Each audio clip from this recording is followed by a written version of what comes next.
Here is the paraphrased version of your script, with the word order adjusted slightly while preserving the original writing style, tone, and pacing. Mississippi, 1891. Into the darkness, 3 Rottweilers were released to hunt down a 12-year-old enslaved girl named Amelia. Trained killers, those dogs were. They never failed. An hour, maybe 2, and the plantation owner expected them back, dragging what remained of the child. But 8 hours passed. Then the dogs returned. What they brought back with them made even the cruelest men on that plantation step backward in shock. What happened during those 8 hours would expose a secret so devastating it would shake the very foundation of everything they thought they knew. And it all started with a girl who wasn't supposed to exist. Amelia was born in 1879. That was 14 years after slavery ended in America. But on the Thornhill plantation in rural Mississippi, no one had told the enslaved people that freedom had come. Deep in the backwoods, miles from any town, hidden behind thick forests and swampland, the plantation sat. The nearest sheriff was paid to look the other way. Mail never came. Visitors never arrived. The 43 people who lived and died on that land believed they were still property. They believed escape meant death. They believed because that's what they were told every single day.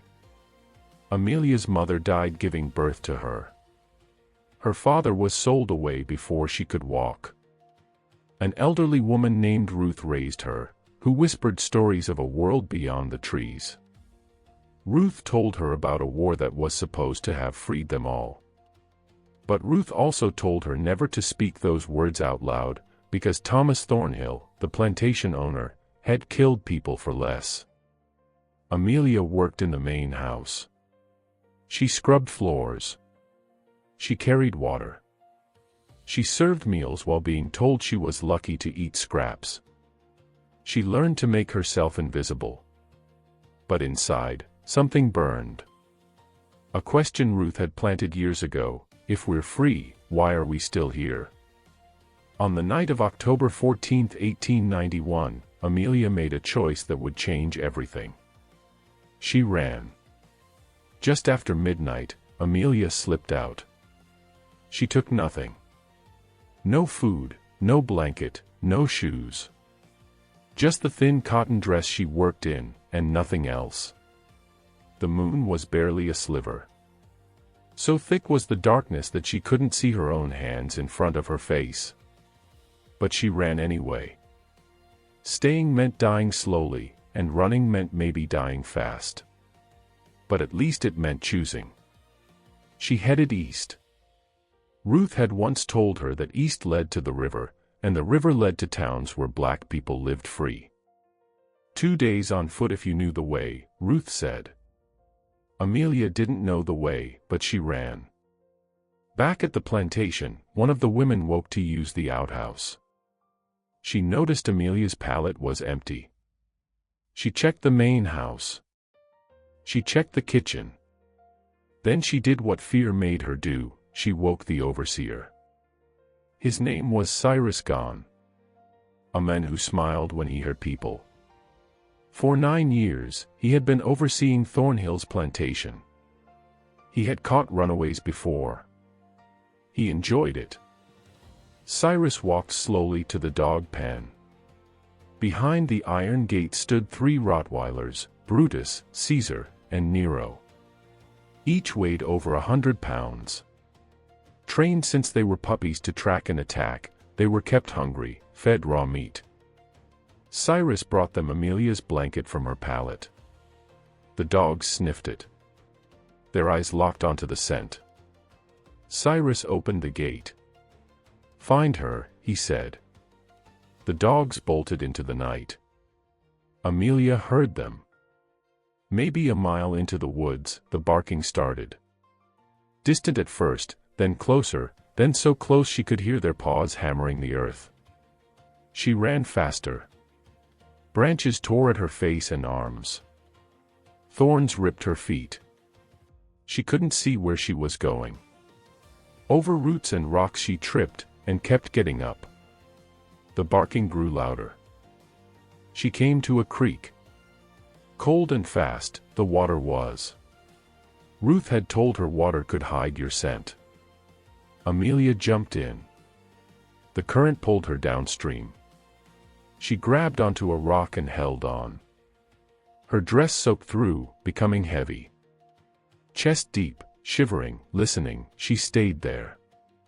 The barking stopped. For a moment, only the sound of the creek and her own heartbeat pounding in her ears. She waited. She didn't move. Then she heard it, sniffing. At the edge of the creek just upstream, the dogs paced back and forth, trying to pick up the scent again. Amelia slipped deeper into the water. She let the current carry her farther downstream, keeping her head just above the surface. The cold numbed her fingers. She couldn't feel her feet anymore. But she kept going. The dogs found the scent again. They splashed into the creek, coming downstream. Amelia pulled herself out onto the opposite bank and ran again. Clinging to her body, her dress felt like dragging stones with every step. Her legs cramped. Her lungs burned. But she didn't stop. She ran for another hour, maybe more. Time disappeared. Only the running and the sound of the dogs getting closer again. She didn't know where she was. The trees all looked the same. The darkness swallowed everything. She was lost. Then she saw it, a cabin. Sitting in a small clearing, half collapsed, covered in vines. The roof caved in on one side. The door hung off its hinges. It looked abandoned. Amelia didn't care. She ran inside and pulled the broken door shut behind her. Against the wall she pressed her back and slid down to the floor. Her chest heaved. Her whole body shook. The barking was close now, maybe 50 yards away, maybe less. Amelia looked around the cabin. Nothing inside. No furniture, no tools. Just dirt and rotting wood and shadows. She crawled into the corner farthest from the door and curled into a ball. She closed her eyes. For the first time in years, she prayed. She didn't know if God listened to girls like her, but she prayed anyway. The barking stopped again. She heard the dogs outside. Their claws scraping against the wooden walls. Sniffing at the gaps in the door. She held her breath. Then one of them barked, a sharp, vicious sound. They had found her. The door exploded inward. Brutus came through first, teeth bared, eyes wild. Caesar and Nero followed right behind. Snarling and snapping, they filled the small cabin. Amelia screamed. She pressed herself into the corner. Nowhere to go. Brutus lunged. Then something happened. The floor gave way. Through the rotted wood, Amelia fell, dropping into darkness. She hit the ground hard. The air knocked out of her lungs. She gasped and coughed, trying to understand where she was. Above her, the dogs barked and clawed at the hole she had fallen through, but they didn't follow. The hole was too small. Amelia was in a cellar. Pitch black. She couldn't see anything. She felt around with her hands. Dirt walls. Dirt floor. It smelled of mold and decay. But it was deep, maybe 10 feet down. The dogs couldn't reach her. She sat there in the dark, shaking, listening to the dogs rage above her. Hours passed. The dogs didn't leave. They stayed at the edge of the hole, barking and growling. Her body ached. Her feet bled. Her dress was still wet and cold. She wrapped her arms around herself and waited. She didn't know what else to do. Then the barking changed. Quieter, uncertain. The dogs were sniffing at something.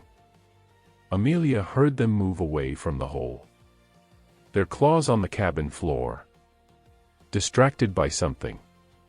She waited. The barking stopped completely. Silence. Amelia didn't move. She didn't trust it. She stayed in the cellar, breathing as quietly as she could. Minutes passed, maybe an hour. She couldn't tell anymore. Then she heard a voice. Girl, a woman's voice. Old, rough. Coming from above, from somewhere inside the cabin. Girl, you down there? Amelia didn't answer. She didn't know if it was a trick. Asterisk, I ain't going to hurt you. Them dogs is gone. You can come up now, asterisk. Amelia's throat was too dry to speak. She swallowed hard. Who are you? She whispered. Asterisk, someone who ain't supposed to be here neither. Come on up. I got water, asterisk. Amelia hesitated. Then she reached up and found a piece of wood sticking out from the wall. She used it to pull herself up. Slowly, carefully, she climbed until she could see through the hole. A face looked down at her. An old black woman with silver hair and deep lines around her eyes. She reached down and helped pull Amelia out of the cellar. On shaking legs, Amelia stood. She looked around the cabin. The dogs were gone. The woman stood in front of her holding a tin cup. Drink, the woman said.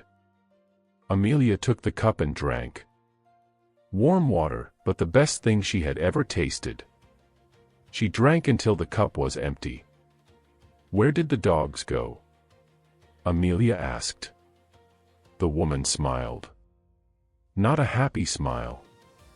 Sad and knowing. I sent them away, she said. How? Same way I've been sending away everything that comes looking for me. I know things. Things that scare dogs. Things that scare men, too. Amelia stared at her. Who are you? My name is Esther. I've been living in these woods for near 40 years. I was enslaved once.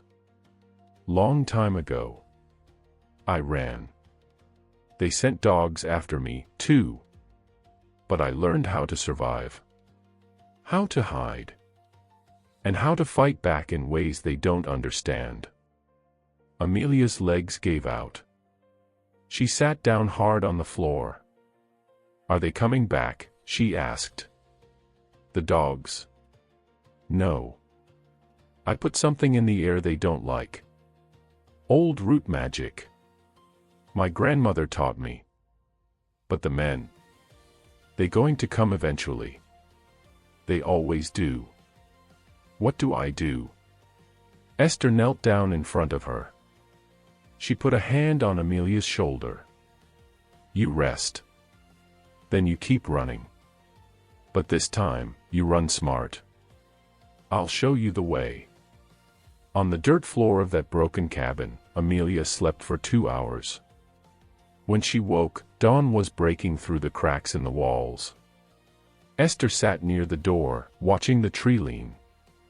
An old, rusted but sharp knife in her hand. They'll come soon, Esther said without turning around. The dogs went back. The men will want to know why they came back without you.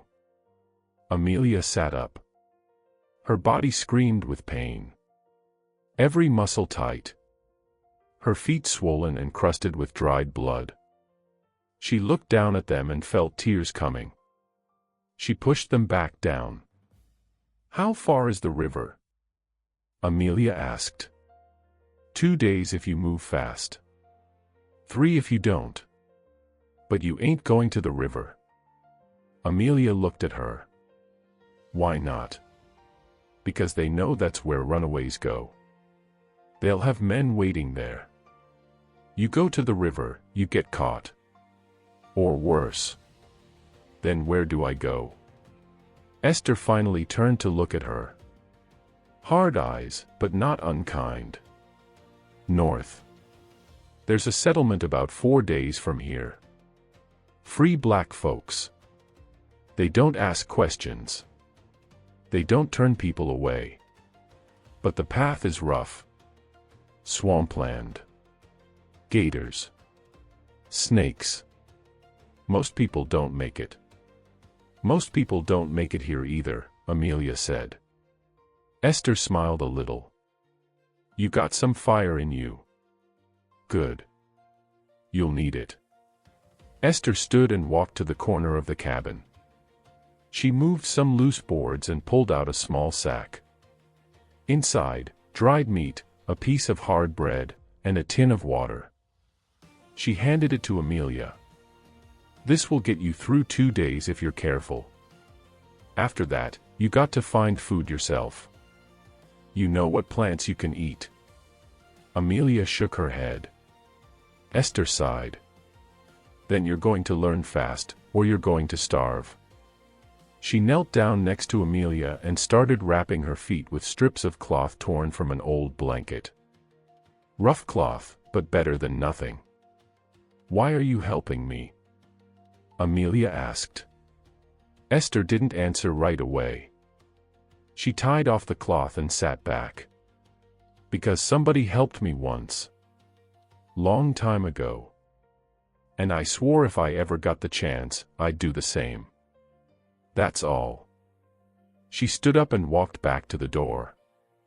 You need to go now. They're coming. I can feel it. Amelia stood. Her legs still shook, but they held her. She took the sack and slung it over her shoulder. What about you? I'll be fine. I always am. Amelia walked to the door. She stopped and looked back at Esther. Thank you. Esther nodded. Don't thank me yet. Thank me when you make it. Amelia stepped out of the cabin and into the woods. The morning air was cool. Birds were starting to sing. For a moment, it almost felt peaceful. Then she heard it, voices. Men's voices. Far away, but getting closer. She ran. Esther watched her disappear into the trees. Then she turned and walked back into the cabin. She sat down in the center of the room and waited. She had done this before. She knew what was coming. 15 minutes later, Cyrus Gunn arrived with 5 other men. Guns and torches even though it was daylight. They surrounded the cabin. Cyrus kicked the door open and stepped inside. He saw Esther sitting there, calm as anything. Where is she? He demanded. Where's who? Where's who? Esther asked. Cyrus raised his rifle and pointed it at her face. The girl. The dogs tracked her here. Where is she? Esther looked at him like he was a child throwing a tantrum. Ain't no girl here. Just me. And I've been here alone for years. Your dogs must have lost the scent. Cyrus looked around the cabin. He saw the hole in the floor. He walked over and looked down into the cellar. Empty. He turned back to Esther. You're lying. Believe what you want. Don't make it true. One of the other men stepped forward. Cyrus, we're wasting time. The girl's long gone. Let's go. Cyrus stared at Esther for a long moment. Then he lowered his rifle. If I find out you helped her, I'll come back. And I won't be kind. Esther said nothing. Cyrus and his men left. Esther listened to their footsteps fade into the distance. Then she stood up, grabbed her knife, and walked out the back of the cabin. She had her own running to do now. Through the woods as fast as her broken feet would let her, Amelia moved. The cloth wrappings helped, but every step still hurt. She followed the direction Esther had pointed her toward, north, toward the swamp, toward something that might be freedom or might be death. She didn't let herself think about it too much. By midday, the trees started to change. Thicker, darker. The ground became soft and wet. She could smell the swamp before she saw it. Rotten standing water and things that had died a long time ago. At the edge of the swamp, she stopped and stared. Like a black mirror, it stretched out in front of her. Trees rose out of the water, their roots twisted and gnarly. Moss hung from the branches like old curtains. The water was still. Too still. She knew what that meant. Gators. Two choices, go through the swamp or go around it. Going around would take days. Days she didn't have. She stepped into the water. Warm. It came up to her knees. Then her waist. Then her chest. Soft mud at the bottom that sucked at her feet with every step. Her arms above the water, she moved slowly. No noise. No attention. Something brushed against her leg. She froze. She looked down but couldn't see through the dark water. She waited. The thing moved away. She kept walking. 3 hours to cross the swamp. When she finally pulled herself onto dry land on the other side, she collapsed. Her whole body shaking. The cloth wrappings on her feet had come loose and floated away somewhere in the water. Her dress covered in mud and slime. She smelled like death. She lay there for a long time. The sun was setting. She knew she needed to move. She knew she needed to find shelter before dark. But her body wouldn't respond. So tired. So hungry. So broken. Then she heard something. Footsteps. She forced herself to sit up. A figure emerged from the trees. A man. Black, tall. Carrying a rifle. Amelia's heart sank. She tried to stand, but her legs wouldn't work. The man stopped a few feet away from her. He looked her up and down. "You running?" he asked. Amelia didn't answer. She didn't know if she could trust him. "It's all right," he said. "I ain't going to hurt you. I'm running, too." He lowered his rifle and set it on the ground. Then he sat down across from her. "My name's Marcus. I've been free for 6 months now. I'm heading north to the settlement. You headed that way, too?" Amelia nodded slowly. "How far?" she asked. 3 more days if we move steady. Less if we push hard. But you look like you ain't got much push left in you." "I'll make it," Amelia said. Marcus studied her face. Then he reached into his pack and pulled out a piece of dried fish. He handed it to her. "Eat. You ain't going to make it anywhere on an empty stomach." Amelia took the fish and ate. Salty and tough, but it was food. She ate slowly, savoring every bite. "Where'd you come from?" Marcus asked. "Thornhill Plantation." Marcus's face changed. Surprised, then angry. "Thornhill?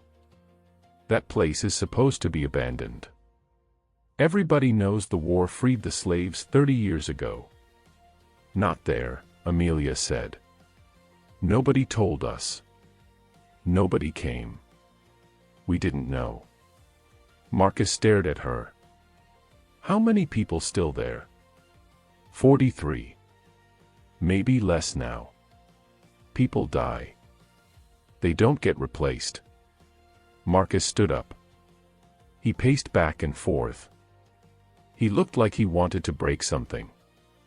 "That son of a," he stopped himself. He took a deep breath.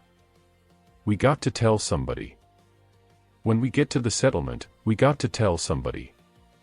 They won't believe us, Amelia said. Nobody ever believes us. They will. Because I'll make them. Amelia looked at him. She wanted to believe him. She wanted to believe that someone would care. But she had learned a long time ago that wanting something didn't make it true. Marcus sat back down. We'll rest here tonight. Move at first light. I'll keep watch. You sleep. I can't sleep, Amelia said. Every time I close my eyes, I hear the dogs. The dogs are gone. They always come back. Marcus didn't argue with her. He just nodded. Then we'll stay awake together. They sat in silence as the sun disappeared and the darkness came. The woods filled with sounds, crickets, frogs, owls, things rustling in the bushes. At every noise, Amelia jumped. Marcus stayed calm. He had been doing this longer than her. He knew which sounds mattered and which didn't. Around midnight, Marcus spoke. You got family back there? No. They're all gone. Dead or sold? I don't know which. I'm sorry. Don't be. I'm out now. That's all that matters. Marcus looked at her. You're strong. Stronger than most people I've met. You're going to make it. You don't know that. Yeah, I do. Amelia didn't respond. She pulled her knees to her chest and stared into the darkness. Somewhere out there, Cyrus and his men were looking for her. Somewhere out there, the dogs were resting, waiting to be sent out again. Somewhere out there, 42 people were still living in chains, believing that's all there was. She thought about Ruth.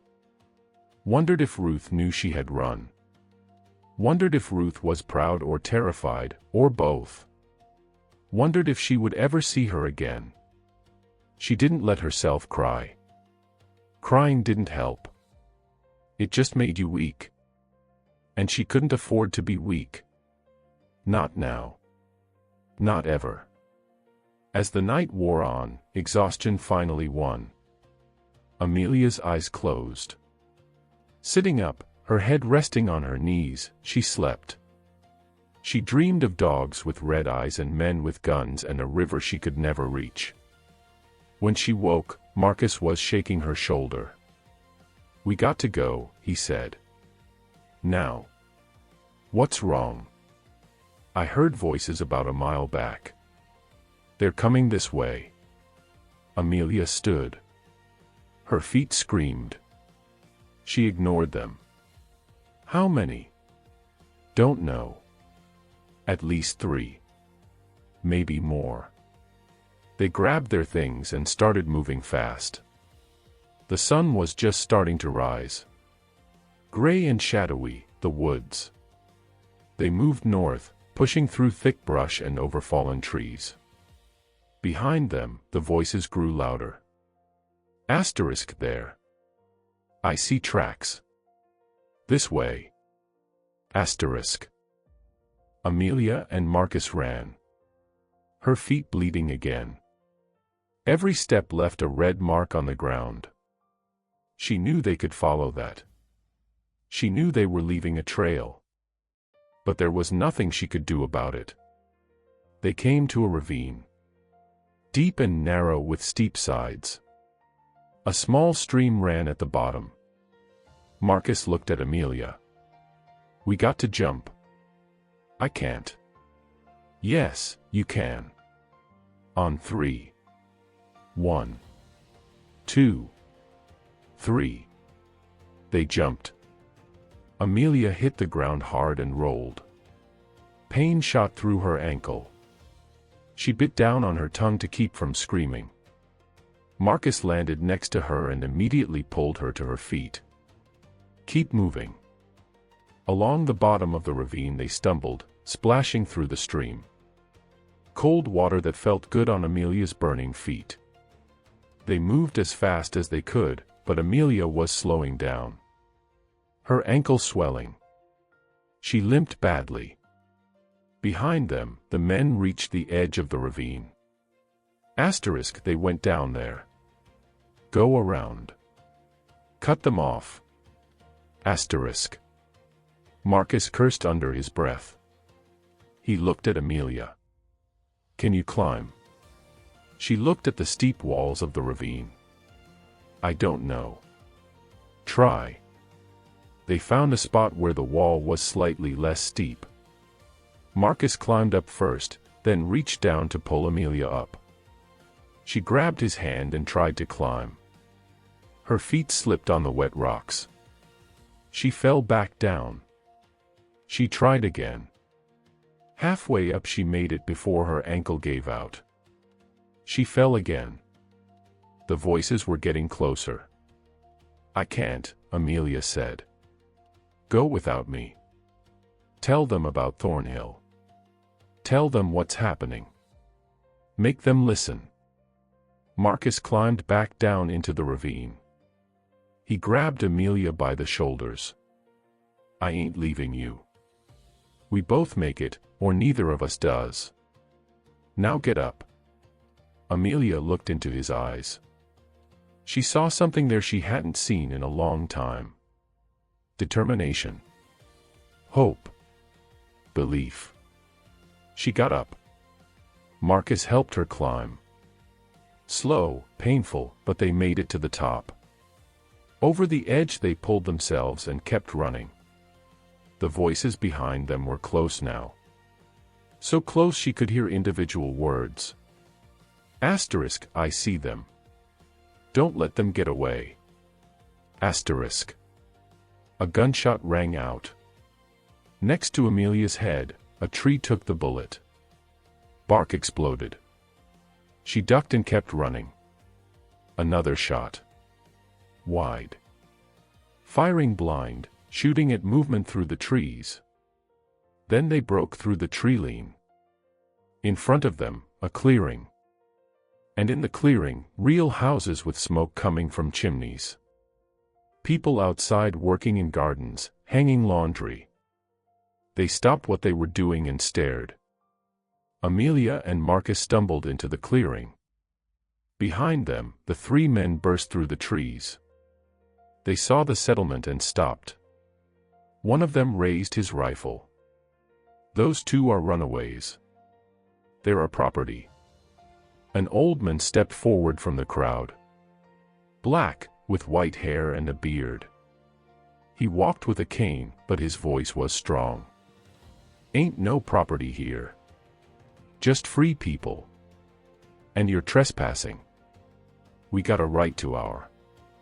You got a right to leave right now before I get my rifle. More people stepped forward. Men and women. Some held tools. Some held guns. They formed a line between the three men and Amelia and Marcus. The three men looked at each other. Outnumbered. They knew it. This ain't over, one of them said. Yes, it is, the old man replied.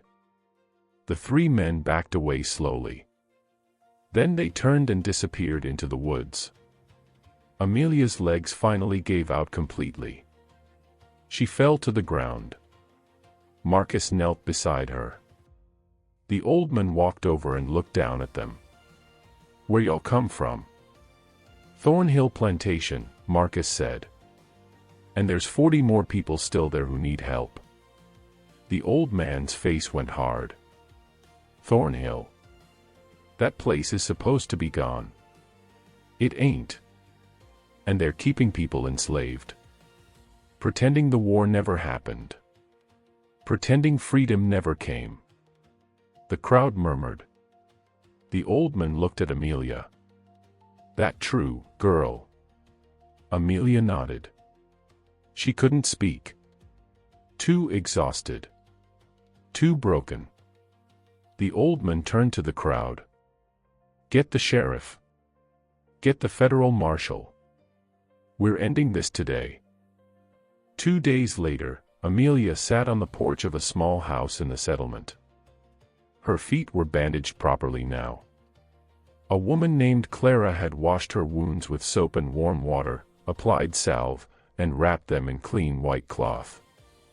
Clara had also given her a new dress, blue cotton with small yellow flowers. The first new thing Amelia had ever owned. She watched the road. She had been watching it since dawn. Marcus sat next to her. He was watching, too.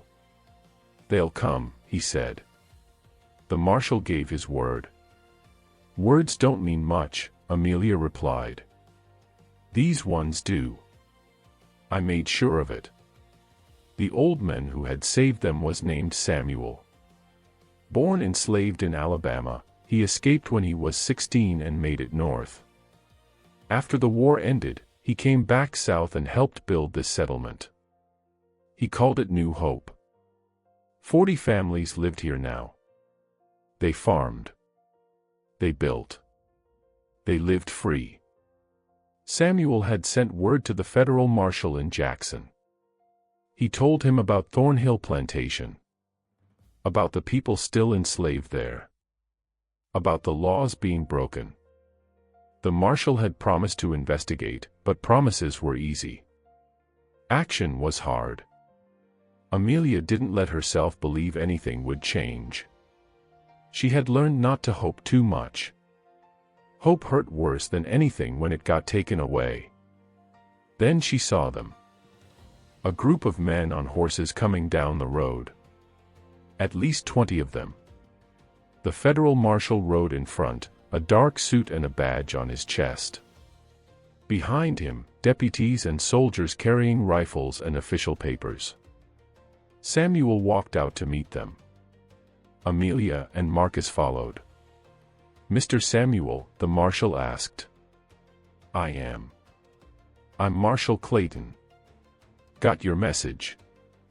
I'm here to investigate these claims about Thornhill Plantation." "Ain't claims," Samuel said. "It's truth. And I got 2 witnesses right here who can prove it." Marshal Clayton looked at Amelia and Marcus. His eyes lingered on Amelia. Just a child. Thin, scarred, her eyes older than they should be. "You're from Thornhill?" he asked her. "Yes, sir." "And you say people are still being held there as slaves?" "Yes, sir. 42 of them. Maybe 41 now, if they punished anyone for me running." The marshal's jaw tightened. He turned to his men. "Mount up. We ride now." "I'm coming with you," Marcus said. "Me, too," Amelia added. The marshal looked at her. "Girl, you don't need to." "Yes, I do. Those people are my family. They need to see that somebody came back. They need to see that somebody cared." The marshal studied her for a moment. Then he nodded. "All right. But you stay behind us. This could get ugly." They gave Amelia and Marcus horses. Amelia had never ridden before, but she learned fast. The group rode south toward Thornhill Plantation. Most of the day it took. As they got closer, Amelia's heart started pounding. She didn't know what they would find. She didn't know if anyone was still alive. They reached the plantation just before sunset. Exactly as she remembered, the big white house on the hill, the small shacks behind it, the fields stretching out in every direction. Smoke rose from the chimneys. People were still there. Marshal Clayton raised his hand. Everyone stopped. "Spread out. Surround the property. Nobody leaves until I say so." The men moved into position. The marshal rode up to the main house with 6 deputies behind him. Amelia and Marcus stayed back, but close enough to see. Thomas Thornhill stepped out onto the porch. A large man with a red face and gray hair. A glass of whiskey in one hand. He looked at the marshal and smiled. "Can I help you, gentlemen? I'm Federal Marshal Clayton. I'm here to investigate reports of illegal enslavement on this property." Thornhill's smile didn't move. "I don't know what you're talking about. I run a farm here. My workers are paid employees." "Is that so? Then you won't mind if I speak with them?" "Not at all. But you're wasting your time." The marshal dismounted and walked toward the shacks behind the main house. Amelia followed at a distance, her heart beating so hard she thought it might break through her chest. The people gathered outside. They had heard the horses. They had seen the men with guns and badges. Silent, afraid, they stood in a group. Amelia saw faces she knew. Ruth was there. Older, thinner, but alive. Ruth saw Amelia, and her eyes went wide. The marshal stepped forward. "My name is Marshal Clayton. I'm a federal officer. I need to ask you all some questions. Are you being held here against your will?" Nobody spoke. They looked at each other. They looked at Thornhill standing on his porch. They looked at Cyrus Gahn, who had appeared from somewhere with his rifle. "Are you free to leave whenever you want?" the marshal asked. Still silence. "Are you paid for your work?" "Nothing." Amelia couldn't take it anymore. She stepped forward. "They're scared," she said loudly. "They're scared because if they tell the truth, they'll be punished. They've been punished their whole lives for telling the truth." She walked toward the group. Ruth reached out and grabbed her hand. "Amelia," Ruth whispered. "Child, what are you doing?"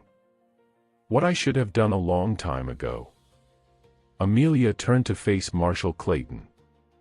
"These people have been enslaved here since before I was born. Mr. Thornhill's father started it. He kept us hidden. He told us the war never ended. He told us we were still property. He beat us. He worked us. He killed people who tried to run. I'm only 12 years old, and I've seen 6 people murdered here. 6 people buried in unmarked graves in those woods." The marshal's face went pale. "That's a lie." Thornhill shouted from the porch. "That girl is a liar and a thief. She ran away, and now she's trying to cause trouble." "If it's a lie," Amelia said, "then why did you send dogs to kill me? Why did Cyrus Gahn hunt me like an animal? Why do these people have scars on their backs from whips?" She turned to Ruth. "Show him." Ruth hesitated. Then slowly, she turned around and lifted the back of her shirt. Her back was covered in thick, raised scars. Old ones and new ones. Years of beatings carved into her skin. One by one, others turned and showed their backs. Men, women, even children. All marked. All broken. Marshal Clayton's hands balled into fists. "Mr. Thornhill," he said quietly. "You're under arrest." "For what?" "These people work for me. For illegal enslavement. For kidnapping. For murder. And for violating the 13th Amendment of the United States Constitution." Thornhill threw his whiskey glass. It shattered on the porch steps. "You can't do this. This is my property. These are These are human beings," the marshal interrupted. "And they're free. They've been free since 1865. And you've been breaking federal law for 30 years. He nodded to his deputies. "Arrest him. And arrest that overseer, too." Cyrus Gahn tried to run. He didn't make it 10 feet before 2 soldiers tackled him to the ground. Thornhill was dragged off his porch in handcuffs. He screamed and cursed the whole way. The people from the shacks watched in stunned silence. Then someone started crying. Then someone else. Then everyone. Not sad tears. Something else. Relief. Disbelief. Fear. Joy. All mixed together. Ruth pulled Amelia into her arms and held her tight. "You came back," Ruth whispered. "You came back for us." "I promised myself I would," Amelia said. "If I made it. If I survived. I'd come back." The marshal approached them. "Miss, I'm going to need statements from everyone here. It's going to take time, but I promise you, justice will be served. These men will face trial, and all of you will be compensated for what was done to you." "We don't want money," Ruth said. "We want to be left alone to live our lives. You'll get that, too. I give you my word." Over the next 3 days, the marshal and his men documented everything. They took statements. They found the graves in the woods. They collected evidence. 3 more men who had helped Thornhill maintain his illegal operation were arrested. The people of Thornhill Plantation were given 2 choices: stay and work the land as free people with ownership rights, or leave and go wherever they wanted. Most chose to stay. It was the only home they had ever known. But now it would be theirs. Samuel helped them set up a council to govern themselves. He helped them file the legal paperwork to claim ownership of the land. He helped them understand what freedom actually meant. Amelia chose to stay, too. Not at Thornhill. She couldn't live there anymore. Too many ghosts. Too many memories. But she stayed at New Hope. Clara and her husband took her in. They treated her like a daughter. Marcus stayed, too. He and Amelia became close friends. He taught her to read. She learned fast. Within 6 months, she could read better than most adults. She read everything she could find: books, newspapers, legal documents. She wanted to understand the world. She wanted to make sure no one could ever lie to her again. 8 months later, Thomas Thornhill's trial took place. Amelia testified. So did Ruth. So did 12 other people from the plantation. The jury deliberated for less than 2 hours. Guilty on all counts. Thornhill was sentenced to 20 years in prison. He died there after 18 months. Heart attack. Cyrus Gahn got 15 years. He served 12 before being released. He disappeared after that. Nobody knew where he went. Nobody cared. The 3 Rottweilers were never found. Some people said they ran wild in the woods. Others said they were put down. Amelia never asked. She didn't want to know. 5 years after her escape, Amelia stood on the porch of her own small house in New Hope. 17 now. Taller, stronger. The scars on her feet had faded but never disappeared. She wore them as reminders. Ruth lived 2 houses down. Older now, but healthier. She smiled more. A small garden she had started, spending her days tending it. It felt good, she said, to grow something for herself instead of someone else. Marcus had married a woman from the settlement. They had a baby boy. As a carpenter, Marcus worked, helping build new houses as more people arrived. New Hope was growing. Amelia worked as a teacher. She taught children to read and write. She taught them their rights. She taught them their history. She made sure they knew what had been done to their grandparents and great-grandparents. She made sure they knew what freedom cost. One evening, a young girl came to her after class. "Miss Amelia," the girl said. Is it true you ran from dogs? It's true. Were you scared? Amelia knelt down to look the girl in the eyes. I was terrified every second. But I ran anyway. You want to know why? The girl nodded. Because being scared don't mean you can't be brave. Being scared just means you're still alive. And as long as you're alive, you can choose. You can choose to give up, or you can choose to keep going. I chose to keep going. And that's what made all the difference. The girl smiled and ran off to join her friends. Amelia watched her go. She thought about that night 5 years ago. The dogs. The darkness. The terror. She thought about the choice she made. The choice that changed everything.